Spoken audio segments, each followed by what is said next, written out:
What's up, guys? It's me, Lumos Theromax, and today I'm here to actually review the newest issue of Dark Crisis, or Dark Crisis on Infinite Earths. It's issue 7. We left off on quite a pretty crazy moment where Pariah actually was defeated as a result of all of our heroes' efforts. Pretty much everyone in the DC universe kind of coming together to try and put a stop to Pariah. But the problem was both the Dark Army and everybody else was still working and still actively trying to harm everyone, despite Pariah being taken down, and he was kind of like the puppet master for everybody controlled by the Great Darkness, or at least by the Great Darkness's chain hacks that had been placed upon everybody present.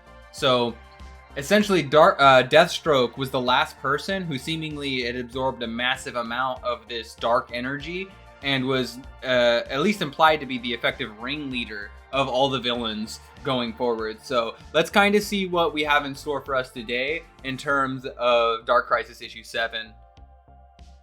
So we start off with Nightwing actually chilling out. He says we operate in the dark, but everything kind of started with the light, kind of in reference to the Great Darkness and the light as a concept in general.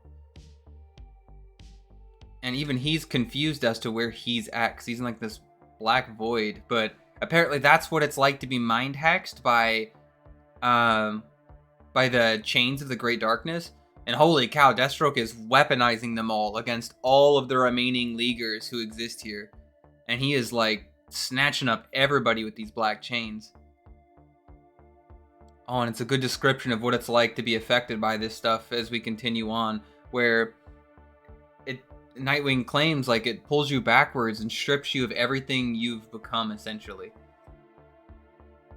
Oh man. And Deathstroke runs him down, saying, "Let's go round 2. And they've been leading up like this big issue between Nightwing and Deathstroke like this entire time. But God, Deathstroke is just handing everyone their ass in the real world while he's talking to Nightwing in this darkness world. Or at least maybe potentially in the mind of Nightwing. Deathstroke is just shit talking away, man. Oh man. And Deathstroke's all in on the darkness stuff, man.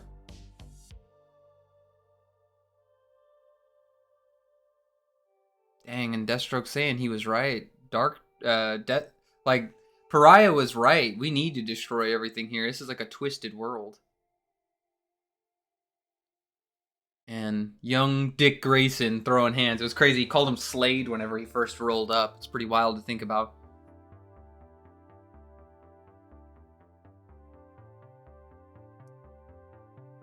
Holy cow.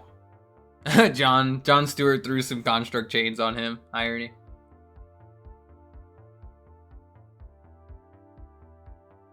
Pariah's new multiverse is bending the current one, destroying it. He's dooming the entire multiverse on top of theirs. And they believe killing Deathstroke or dealing with Deathstroke will be capable of undoing the situation that they're in. Oh, and Robin shows up from the Dark Army with reinforcements from across the multiverse.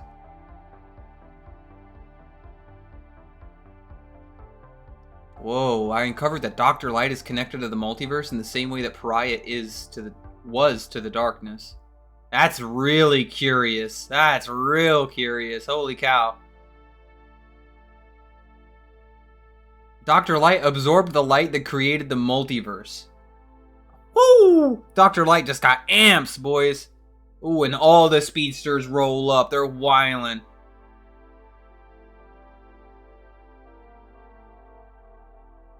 Hitting him with the flashbacks as he rolls up trying to save the day.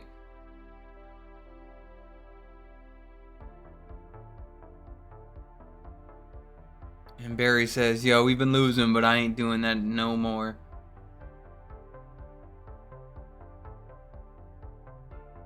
Well, apparently Dr. Light's gonna team up with the Flashes to do something. Anybody who gets close to the darkness gets possessed themselves, which is kind of what Deathstroke is doing. However, Black Adam is not having it, dude. Black Adam rolls in and swings hands with him. And he believes... Oh, Darkseid tells him that he's the key to defeating them.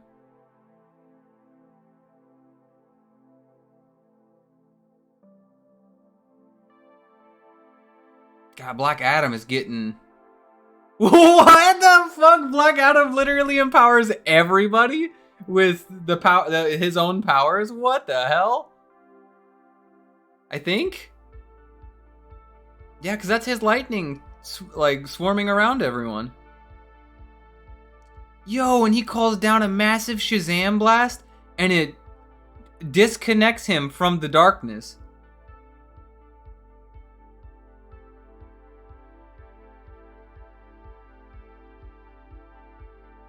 Oh no, he disconnected Deathstroke, but his conversation with Nightwing has already festered enough darkness inside of him.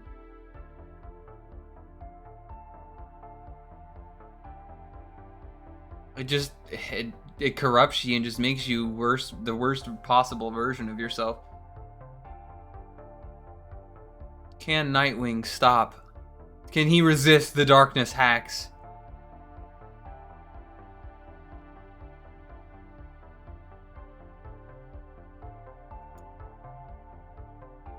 Oh, every connection we build, the darkness severs. So that's really curious, considering like the ideas of connective and like anti-crisis energies too. Yep, here we are. Dr. Light's trying to fuse with the Flashes, or use something along the lines of with them. Ooh, Speed Force merged with the light of creation is stronger.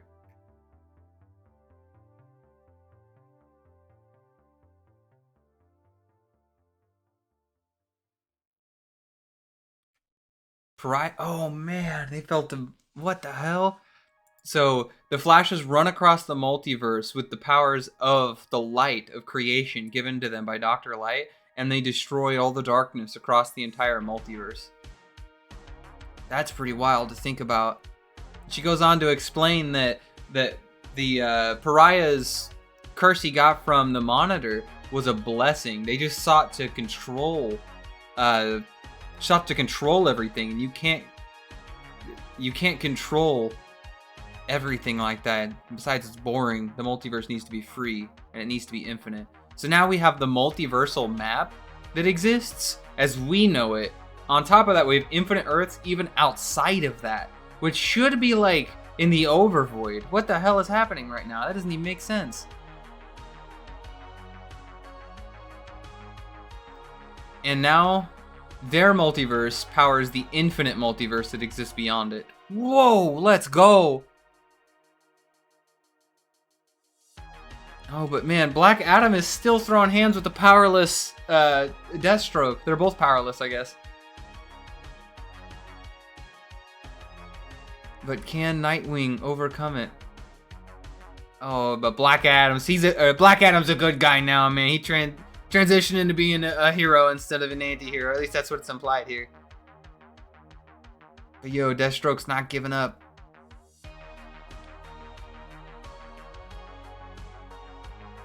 But he wants to kill Nightwing to save the multiverse. Deathstroke does. And Black Adam is not having that. But Nightwing overcomes, bro. He says, my goal is to bring hope alongside everyone. And he whips Deathstroke back. But Deathstroke is genuinely done with this. He doesn't want to be fighting. He doesn't want to do any of this.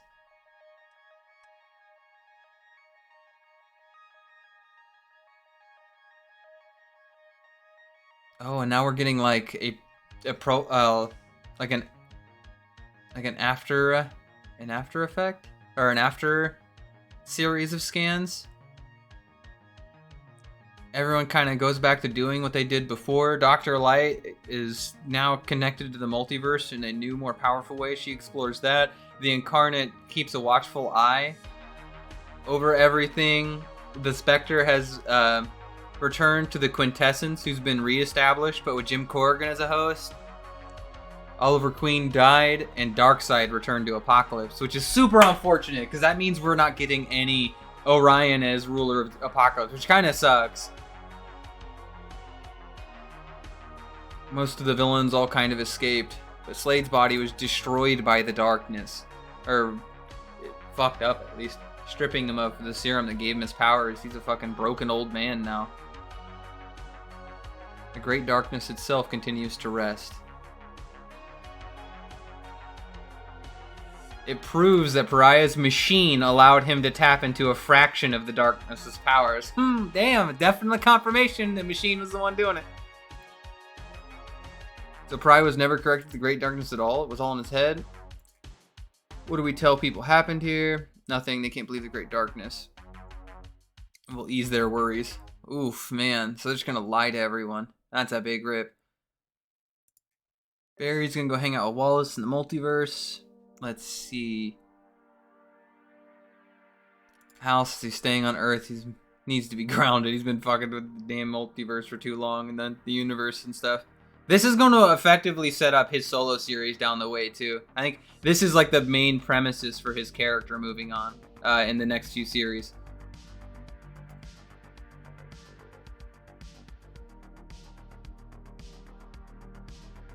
And Flash looks like he's starting on his own little Flash crew together. His Flash Corps. Yeah, you tell him how. My family's bigger than anybody's, bro. I got the whole fucking Corps.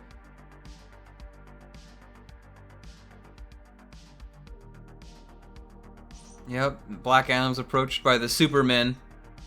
He's still being tougher than them, but like he's very clearly trying to, especially with the movie having come out, they're very clearly trying to make him like a mainstay. Maybe not.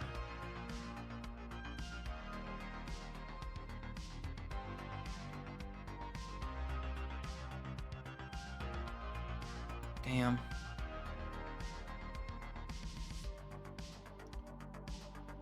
What would a world without the Justice League be like? As Batman approaches Nightwing and they begin discussing things.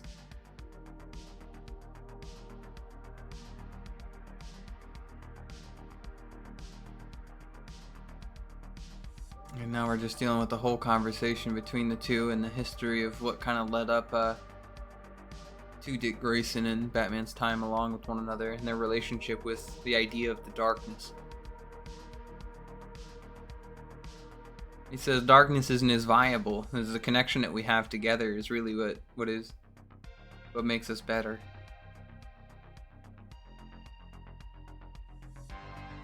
But the Justice League is effectively gone? Yeah, the Justice League is taking a break from being the League. At least all the founding members. And so Batman looks to him. And he clearly is implying that he needs to, he should be the one leading it.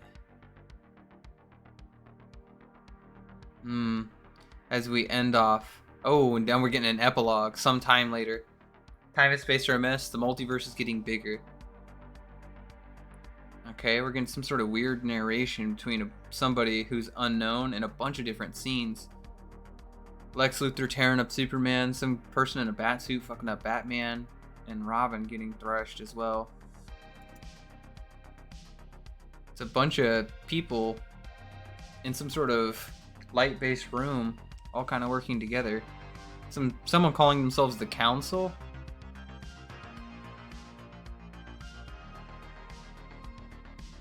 Some dark figures saying they should work with the heroes, but saying that they can't. They've got too much going on. They add to their troubles. Saying they're gonna lock them up. Is this Amanda Waller? Saying no more will they essentially be in power. They've defeated heroes and gods, but they've been beaten to death. Not just physically, but like on a moral level. Something must be done to ensure humanity's survival. Yeah. They believe that power will corrupt. Like the new League's power will essentially be corrupt.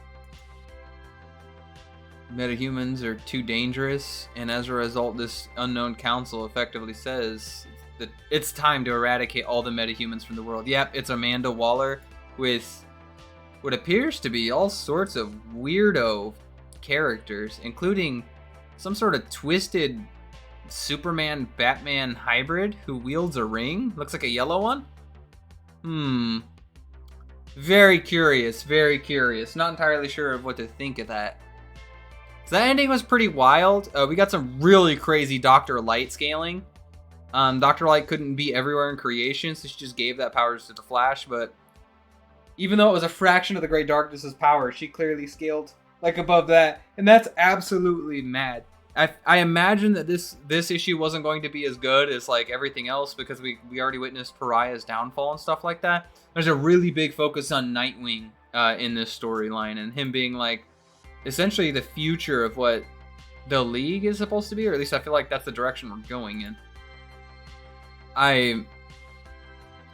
Yeah, this was a weird one, man. I don't really know how to feel about this action. But it's definitely a return to the status quo. This just feels like essentially like their way to end the arc. They needed a whole chapter just kind of like end the arc and establish kind of where things are going from here on out, because they keep getting bought out by like 17 different companies, and it's incredibly difficult to keep up with all of that action, unfortunately. But this is intriguing stuff, not gonna lie. Like the whole Dr. Light thing, and then like the new DC cosmology with there being like our multiverse and an infinite amount of worlds that exist beyond it. Because like if they were just inside the orrery of worlds, logically that should put them like they should be inside the multiversal map. So I wonder if in the overvoid just around where our multiverse is, or maybe in the 6th dimension even. You might be able to argue that as well, because the World Forger created worlds up there, and they said it was like you could fit an entire multiverse up there. So maybe that's the case within the context of that. Should be really good 6th dimension memes too.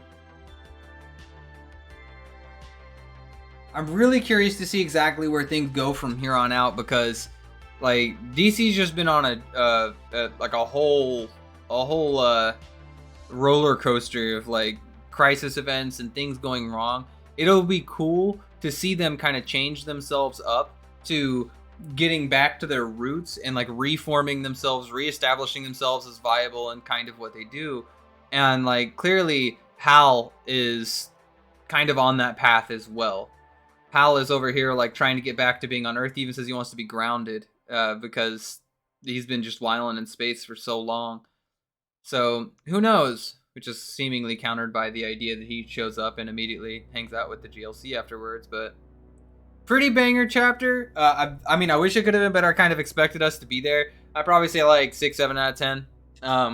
I wish we could have gotten like I don't know what the hell Amanda Waller's gonna do. Is she just like tapping into the multiverse and finding really messed up people from the multiverse to enslave so they can fight the heroes? Like it doesn't make a lot of sense. Also, who is the gangly crew of idiots who essentially she's speaking to? Is that just like all the world leaders who are working in the shadows? It reminds me a lot of the Light, the characters who are quote unquote the Light inside Young Justice. That's kind of what it feels like. But who knows? But why don't y'all tell me what you think of Dark Crisis issue 7 down low? It was pretty good. It's setting up a real weird future for DC and everything to come. So I'm really interested to see kind of what you guys are repping and what you guys think. And I guess with no further ado,